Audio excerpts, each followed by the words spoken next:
একটা মানুষ পৃথিবী থেকে নির্মমভাবে বিদায় হবে, মারা যাবে, এটা ইসলাম কখনো সমর্থন করে না। সে যেই হোক না কেন, যেই মতের যেই পথের হোক না কেন, ইসলামের পরিষ্কার নীতিমালা। নবী করিম সাল্লাল্লাহু আলাইহি ওয়াসাল্লাম তিনি বললেন, শোনো, যুদ্ধে যাবে বটে, কিন্তু যুদ্ধের কতগুলো নীতিমালা আছে। যুদ্ধের নীতিমালা পবিত্র কোরআনে সূরা আদিয়াতের মধ্যে আল্লাহ তাআলা বর্ণনা করছেন। কোন সূরা? সূরা আদিয়াত। সূরা আদিয়ার মধ্যে আল্লাহ বলেছেন, ওয়াল আদিয়াতি দাবহান ফাল মুরিয়াতি কদহান ফাল মুগীরাতি সুবহা। ফাল মুগীরাতি সুবহা, মুগীরা শব্দের অর্থ হচ্ছে শত্রুর উপরে আক্রমণ। নবীজি যখন কোনো সৈন্য শত্রুদের উপরে আক্রমণের জন্য পাঠিয়ে দিতেন, তখন তিনি তাদেরকে জিজ্ঞেস করতেন যে তোমরা যে শত্রুদের প্রতি আক্রমণ করবে, এটা কিভাবে আক্রমণ করবে, কোন সময় আক্রমণ করবে, আমাকে একটু বলো। সাহাবীদের কাছ থেকে নবী জানতে চাইতেন। সাহাবীদের কাছ থেকে জানতে চাইতেন কেন? যে তারা যেন যুদ্ধনীতি লঙ্ঘন না করে।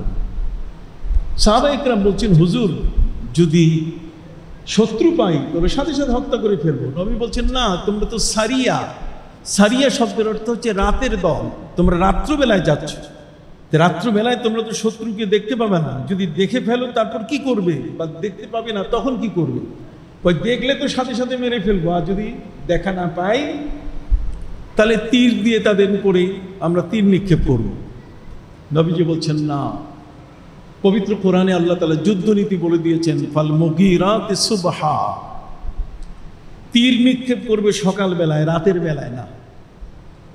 সুবহানাল্লাহ বলেন। পৃথিবীর যুদ্ধনীতির সম্পূর্ণ এক বিপরীত নীতি ইসলাম সূরা আদিয়াতের মতো একটা ছোট্ট সূরার মধ্যে ঘোষণা করেছে।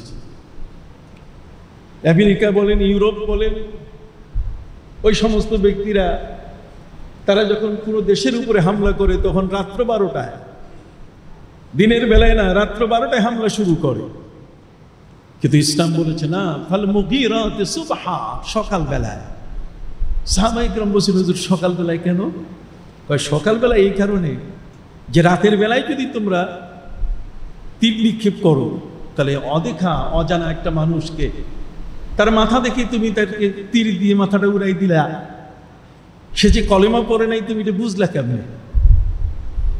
তার মধ্যে, যার মধ্যে কালেমা আছে, যে কালেমা পড়েছে লা ইলাহা ইল্লাল্লাহ, এই কালেমাটা যার মধ্যে আছে, ফাকাত হাফিজা মিন্নি দিমাউহুম, তার রক্ত পবিত্র, তার রক্তকে প্রবাহিত করার কোনো সুযোগ, ফাকাত আসিমা মিন্নি মালুহু ও দিমাউহু, তার রক্ত এবং তার সম্পদ আমার কাছে কি? আমানত। অতএব যে ব্যক্তি কালেমা পড়েছে, তাহলে কালেমা যার আছে, ইসলাম অর্থাৎ লা ইলাহা ইল্লাল্লাহ যে ব্যক্তি পড়েছে, তাকে হত্যা করার কোনো অনুমতি নাই। সাহাবা ইকরাম বলেন, হুজুর, তাহলে আমরা যুদ্ধ করব রাতের বেলায়, তাহলে কিভাবে শত্রুদেরকে আমরা বুঝবো যে এখানে আমাদের শত্রু আছে? নবীজি বললেন, তার জন্য একটা পরীক্ষা তোমাদেরকে আমি দেখছি। আর সেই পরীক্ষাটা হলো, তোমরা যুদ্ধ করবে না, অপেক্ষা করবে যতক্ষণ পর্যন্ত ফজরের আজান শোনা না যায়। যদি ওই এলাকার কোথাও একটি জায়গায় ফজরের আজান শোনা যায়, তাহলে তোমাদের যুদ্ধ বন্ধ হয়ে যাবে, আর যুদ্ধ প্রয়োজন নাই। যেখানে আজান হয়ে গেছে সেখানে ইসলাম কায়েম হয়ে গেছে। সুবহানাল্লাহ বলেন। অতএব সেখানে যুদ্ধ করার কোনো সুযোগ তোমাদের নাই। তাহলে মানুষের জীবন রক্ষার ক্ষেত্রে একটা মানুষ পৃথিবী থেকে নির্মমভাবে বিদায় হবে, মারা যাবে, এটা ইসলাম কখনো সমর্থন করে না। সে যেই হোক না কেন, যেই মতের যেই পথের হোক না কেন, ইসলামের পরিষ্কার নীতিমালা। হাবিল এবং কাবিলের এই হত্যা থেকে, অধিকার থেকে যখন একজনকে বঞ্চিত করা হচ্ছে, একজন অধিকার বঞ্চিত ব্যক্তিকে নির্মমভাবে হত্যা করা হলো, কাবিল হাবিলকে কি করেছে? হত্যা করে ফেলেছে।